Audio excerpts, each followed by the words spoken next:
Doctor സേവിയെ കൊല്ലാൻ ശ്രമിക്കുന്നതിനിടയിൽ താങ്കൾക്ക് എന്തെങ്കിലും സംഭവിച്ചാൽ സത്യമറിയാൻ പുറത്തൊരാൾ വേണം. അതുകൊണ്ടാണ് കൃഷ്ണദാസ് പിടി തന്നതല്ലേ? സുധാകരൻ പയ്യാരത്ത് താങ്കൾക്ക് പകരം ദുബായിൽ പോയ ഞങ്ങൾ മാത്രം കണ്ടിട്ടുള്ള രേഖകളിലെ അലക്സാണ്ടർ ആരാണ് അയാള്? അത് താങ്കൾ അയാളോട് ചോദിക്കണം സാർ. പ്രിയപ്പെട്ട പലരും പലതും നഷ്ടപ്പെട്ടവരാണ് ഞങ്ങൾ. മറ്റാരെക്കാളും നിങ്ങൾക്കത് മനസ്സിലാവുമെന്ന് ഞാൻ വിചാരിക്കുന്നു ഓസ്ലർ.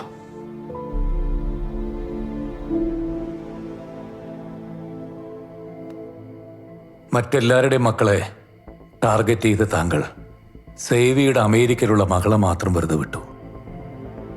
കാരണം സേവിക്ക് കൊടുക്കുന്ന ശിക്ഷ അത്ര പേഴ്സണൽ ആയിരിക്കണമെന്ന് താങ്കൾ ആഗ്രഹിച്ചിരുന്നു. Am I right? ഒരിക്കലും ഒരു നീതിമാനെ അല്ല നിങ്ങൾ രക്ഷിച്ചെടുക്കാൻ ശ്രമിക്കുന്നത് ഓസ്ലർ. ഞങ്ങളുടെ ഈ ദൗർഭാഗ്യങ്ങൾക്കെല്ലാം കാരണക്കാരായവരെ നിങ്ങൾക്ക് അറസ്റ്റ് ചെയ്യാൻ പറ്റില്ല. കാരണം അവർക്കെതിരെ തെളിവുകളില്ല, സാക്ഷികളില്ല. പക്ഷേ അവരെല്ലാവരും ഇപ്പൊ കരയുന്നുണ്ട്. ഞങ്ങൾക്കത് മതി. We are happy with that. പിന്നെ നിങ്ങൾക്ക് കുറച്ചു പേർക്കെങ്കിലും ഞങ്ങളുടെ കഥ അറിയാമല്ലോ. അത് മതി, അത് മാത്രം. ഒരാളുടെയും ജീവൻ എടുക്കുന്നത് അനുവദിക്കാൻ നിയമം പറയുന്നില്ല അലക്സാണ്ടർ.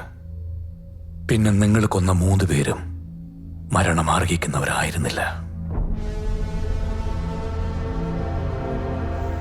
അനീതിയുടെ കണക്ക് പുസ്തകം തുറന്നു വെച്ച് പ്രതികാരം ചെയ്യാൻ ഇറങ്ങുന്നവന്റെ മുന്നിൽ തെറ്റുകൾ ഉണ്ടാവില്ല ഓസ്ലർ. ശരികൾ മാത്രമേ കാണൂ.